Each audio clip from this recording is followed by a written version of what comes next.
안녕하십니까. 사랑하는 우리 언덕 교우들 여러분. 잘들 지내시고 계시는지요? 코로나가 1년 이상 이렇게 지속되다 보니까 그 피로도와 스트레스가 더욱 커지게 됩니다. 인류 문명과 과학 그리고 의학 기술이 초고도로 발전해가고 있는 이 시대에 하찮은 전염병 바이러스로 인해서 이렇게 온 세계가 고통을 받고 또 우리들의 일상이 이렇게 제약을 받고 있다는 것이 어이없기도 하고 또 화가 나기도 합니다. 그러나 이 또한 지나갈 것이고 언젠가 우리들의 그 그리운 일상이 회복될 것입니다. 그때까지 우리 언덕 교우들 각자의 위치에서 잘 지내시기 바랍니다. 오늘 말씀은 마태복음 23장입니다. 마태복음 23장을 전체를 주보에 실을 수가 없어서 일부만 주보에 발췌했을 뿐입니다. 마태복음 23장은 여러분도 아시다시피 예수님께서 제자들과 무리들을 앞에 두고 그 당시 나름대로는 유대인 사회에서 지도적 위치에 있었던 그 경건주의자들인 바리새인과 또 서기관들을 향해 작심하신 듯 신랄하게 비판하신 것입니다. 그 당시에 제가 알기로는 제사장 그룹은 사두개인들이 이제 담당을 했었고, 이 바리새인들은 그 평신도들 중에서 경건을 추구하는 사람들로 구성되었다고 합니다. 또 서기관들은 누굽니까? 성서를 기록하는 사람들입니다. 그들도 얼마나 경건했었냐면은 성서를 기록하다가 하나님이라는 이름이 나오면은 그 나올 때마다 가서 목욕 재개를 하고 와서 그 하나님의 이름을 기록했고, 또 하나님 이름 나올 때마다 쓰던 펜을 새 것으로 교체해서 기록하고 그랬다고 합니다. 저는 이 마태복음 23장을 읽을 때마다 항상 개인적으로 무겁게 받아들입니다. 그리고 또 한편으로 그런 생각을 합니다. 오늘날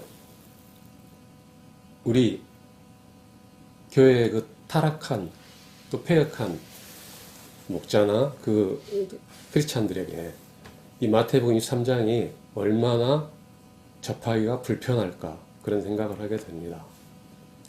실제로 저는 개인적으로 우리 기성교회에서 이 마태복음 23장, 특히 오늘 이렇게 본문 내용 말씀을 가지고 설교를 나누는 것을 저는 거의 보지 못했던 것 같습니다. 아마 저 개인적으로는 한 번도 보지 못했습니다. 500년 전에 그 카톨릭의 타락을 비판하면서 그 개혁을 통해 새롭게 등장했던 개신교가 오늘날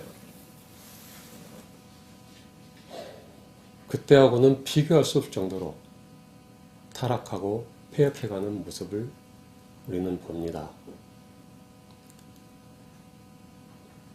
그 타락은 갈수록 더 교묘해지고 또 뻔뻔해지고 또 그것을 대하는 우리들은 갈수록 더 무뎌져만 갑니다. 이런 내용들을 언급하는 것 자체가 식상하고 진부하지만 오늘 새삼 나누고자 합니다. 세상 사람들보다 더 세상적이 되어가는 모습을 봅니다. 독선과 이기, 배려와 포용력의 부족, 또 주의 길을 따르겠다고 하는 자들이 성도들의 정성 어린 헌금을, 신성한 교회 재산을 축제하고 치부하다 못해 그것을 횡령하고 이용하는 모습들을 봅니다. 우리가 그토록 경멸하고 비판하는 북한 김일성 왕조의 그 세습을 교회에서 서슴없이 행하고 있습니다. 또 교회에서 심심찮게 들려오는 성추문들, 또 드러나지 않는 것들이 얼마나 많겠습니까? 그런 것들이 일어날 때마다 늘 항상 우리는 그 피해자가 더욱 상처받고 공경에 처하게 되는 것을 봅니다. 아무리 요즘 이 시대에 여성의 권익이 향상됐다고는 하지만 여성은 여전히 약자입니다. 또 요즘 코로나 상황 속에서 일부 교회와 또 그 교회 관련 단체들에서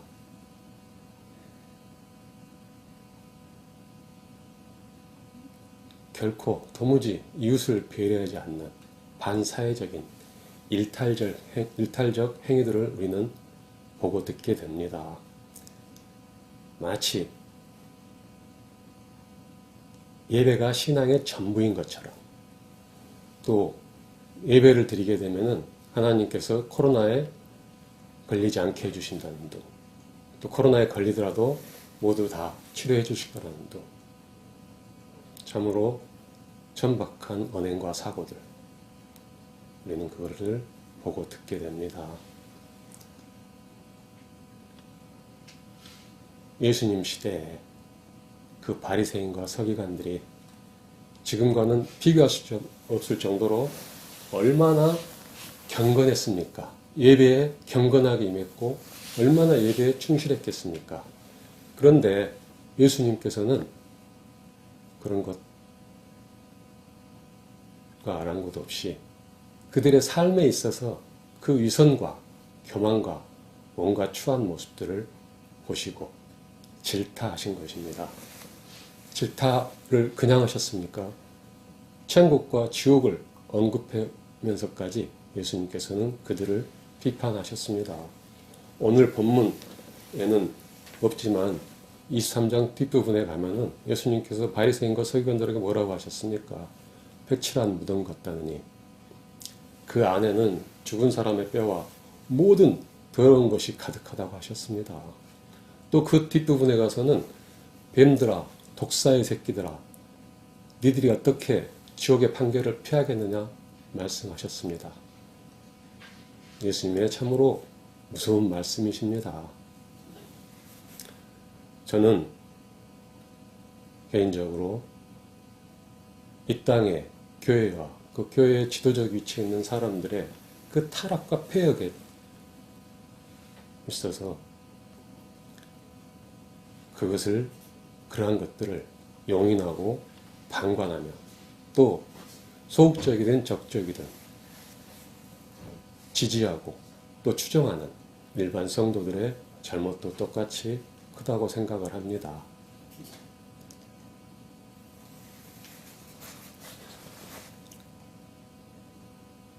어떤 조직이나 단체든지 그 리더 그룹의 부패와 타락에는 또 그 구성원들의 잘못과 책임이 반드시 바탕이 되는 것입니다.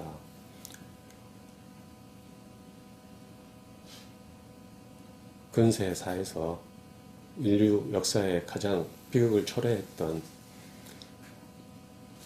히틀러와 그 나치 세력들, 또 그 일본의 군국주의 전범 세력들이 어찌 그들만의 잘못이겠습니까?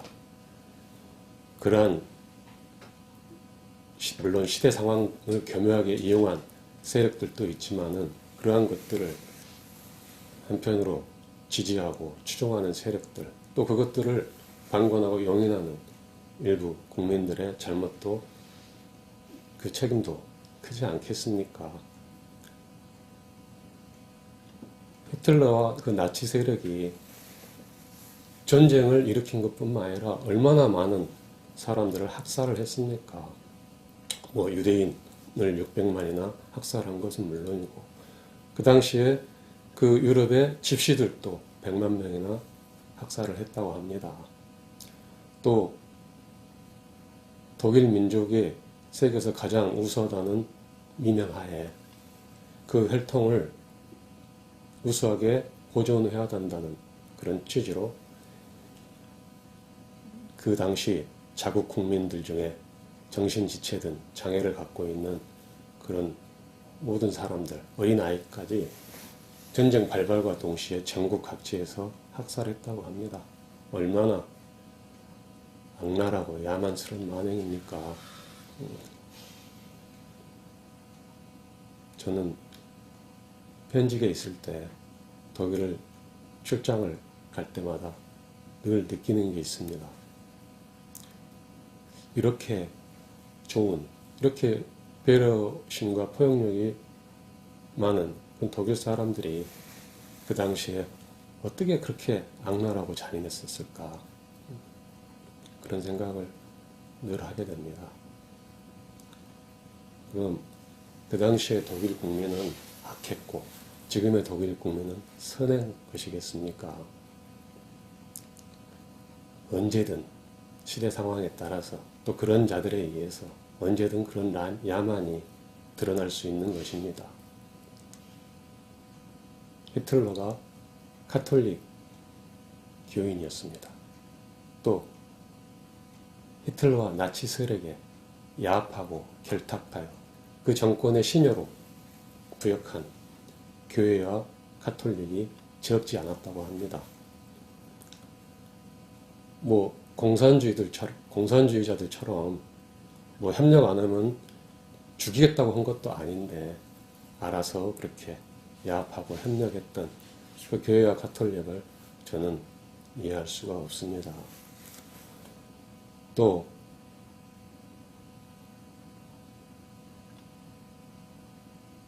미국 우선주의라는 기치 아래 대통령이 되어서 집권 기간 동안 미국의 이상과 품격을 현저하게 떨어뜨리고 또 그 많은 우방들에게까지 매우 불편하게 했던 트럼프 대통령. 그는 기독교인입니다. 그는 모든 것을 돈으로만 계산하는 만몬주의자이고 또 인종차별주의자이고 여성 혐오주의자인데 도대체 기독교인으로서 기독교적인 모습은 거의 찾아볼 수가 없는 그 대통령을 기독교, 신앙적으로 가장 보수라고 하는 복음주의자들이 절대적으로 지지한다고 합니다.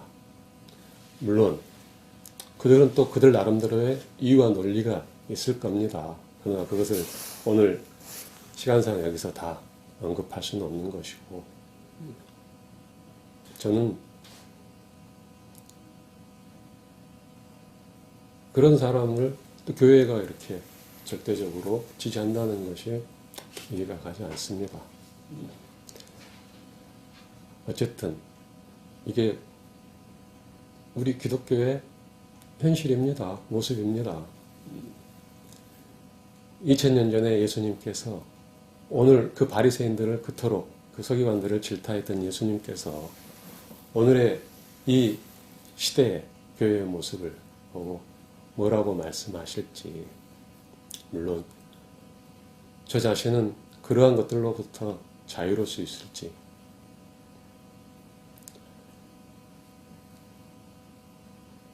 자, 말씀의 결론을 맺겠습니다.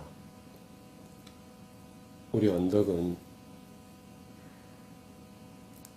그 나름대로, 각자 나름대로 하나님을 향한 올바른 신앙과 또 건강한 공동체를 지향하는 사람들에 의해서 세워졌고 또 이렇게 함께하게 된 것입니다. 동기가 그 동기만으로 훌륭합니다. 그러나 우리가 동기가 좋은 만큼 또 그 과정도 우리는 좋아야 합니다. 결과는 하나님께 맡기는 거고, 이루시는 분도 하나님이시고 폐하시는 분도 하나님이시기 때문에 우리가 그런 고뇌 가운데 또 깨어있고자 하기 때문에 또 우리에게는 훌륭한 목사님들이 함께 하시는 거고 또 좋은 지체들이 함께 하는 것입니다.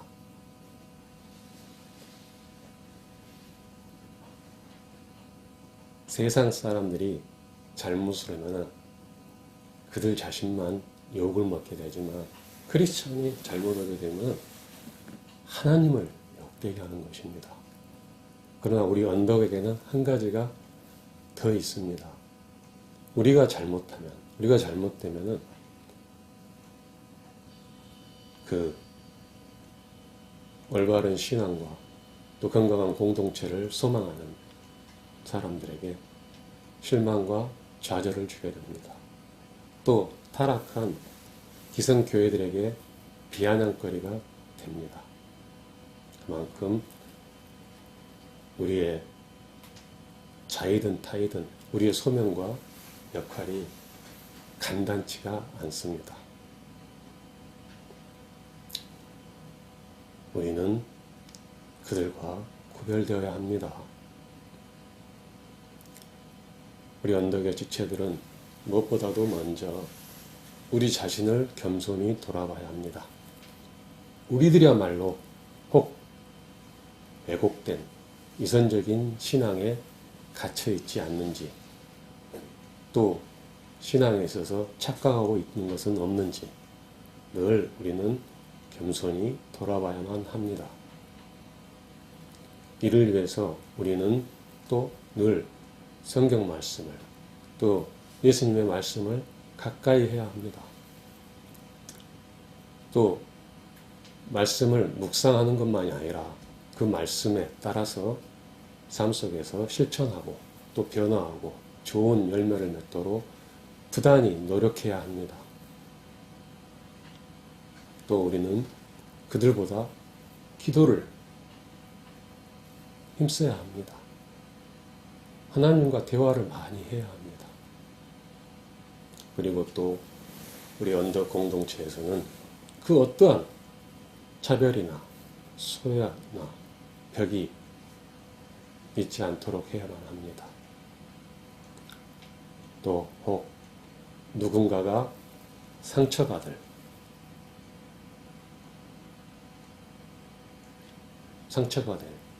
말이나 또 행동 같은 것을 조심해야 합니다.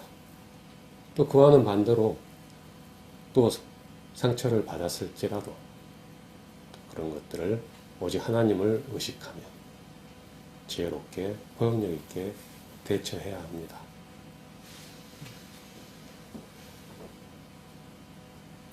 코로나로 참으로 어려운 여건 속에서 대면 예배든 또 비대면 예배든 예배를 준비하고자 수고하는 우리 언덕의 지체들을 보면서 또 여러 가지 개인적으로 바쁘고 힘든 사정이 있을 텐데도 새롭게 직분을 기꺼이 맡아주신 우리 지체들을 보면서 가슴이 뭉클하며 또 언덕의 그 희망을 봅니다. 우리 그 언덕의 직분자들과 함께 식사와 철화도 함께 하고 싶은데 코로나로 지금 사정이 여의치가 않습니다. 오늘 예수님께서 마태복음 7장에 기록된 예수님의 말씀을 읽으면서 오늘 이렇게나마 말씀을 마치겠습니다. 그날에 많은 사람들이 와서 나더러 이르되 주여 주여 우리가 주의 이름으로 선지자 노릇하며 주의 이름으로 귀신을 쫓아내며 주의 이름으로 많은 권능을 행하지 아니하였나이까 하리니 그때 내가 그들에게 밝히 말하되 내가 너희를 도무지 알지 못하니 불법을 행하는 자들아 내게서 떠나가라. 아멘. 기도하겠습니다. 예, 오랜만에 장로님 뵈서 너무 반가웠고요. 오늘 뭐 설교 관련된 건 아닌데 제 아이가 이제 사춘기인데 참 자녀 양육하는 게 참 쉽지 않은 것 같아요. 특별히 아이들 신앙교육하는 게 참 어려운 것 같아요. 그러니까 교회도 막 안 나가겠다 그러기도 하고, 또 이제 저희도 가정 예배를 매주마다 드렸는데 가정 예배도 막 안 드리겠다고 하기도 하고, 막 그래서 참 이게 어떻게 해야 되나 참 처음 아이 길러보니까, 처음 사춘기 아이를 길러보니까 참 어려움이 있는데, 장로님이 아들을 3명을 키우셨어요. 그래서 장로님한테 특별히 이제 자녀들 신앙교육을 어떻게 아이들을 좀 어떤 원칙을 가지고 아이들을 교육을 하고 아이들을 좀 대하셨는지, 그런 부분들에 대해서 장로님 경험을 좀 나눠주시면 감사하겠습니다.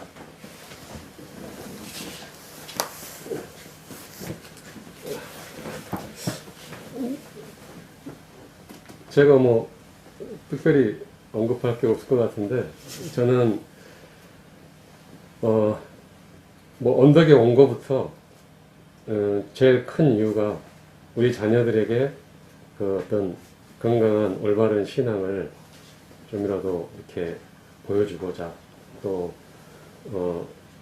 건강한 공동체를 이렇게 이제 알게 하고자, 이제 그런 차원에서 제 언덕에 왔었고, 또 가정에서도 뭐 우리 민철이가 이제 결혼해서 독립해 나가기 전까지는 가정 예배를 또 이렇게 일주일에 한 번씩 이렇게 항상 썼는데, 또 뭐 우리 민철이가 결혼해서 독립해서 나가고, 또 뭐 이렇게 우리 민혁이가 또 이렇게 뭐 이제 막 해외에 나가고, 그런 과정에서 이제 가정 예배가 요즘은 이제 없게 되었습니다. 근데 언젠가부터 자녀 교육, 물론 제일 중요한 것은 엄마 아빠가 그 어떤 그 삶에 있어서 본을 보이는 것이 가장 중요하겠지만, 또 그와 더불어 저는 늘 매일, 거의 매일 큐티를 하면서 그 많은 사람들을 위해 기도하지만, 또 자녀들을 위해서 특히 기도를 하게 됩니다. 그 말은 인간의 힘으로 할 수 있는 것은 많지 않은 것 같아요. 그래서 하나님께 늘 의지하고 간구하게 됩니다. 그러니까 자녀 교육도 하나님께 맡기는 것이 가장 지혜롭고 현명 같은 생각을 언제부턴가 하게 됐습니다. 물론 또 부모로서 또 여러 가지 신앙적인 또 삶에 있어서 본을 보이는 것은 기본이겠지만, 물론 제가 얼마나 자녀들한테 좋은 본이 되었는지는 그건 좀 모르겠습니다. 하지만은 그렇게 하려고 노력을 하고, 또 특히 하나님께 매일 간절히 기도하는 것이 자녀 교육의 가장 좋은 길인 것 같습니다.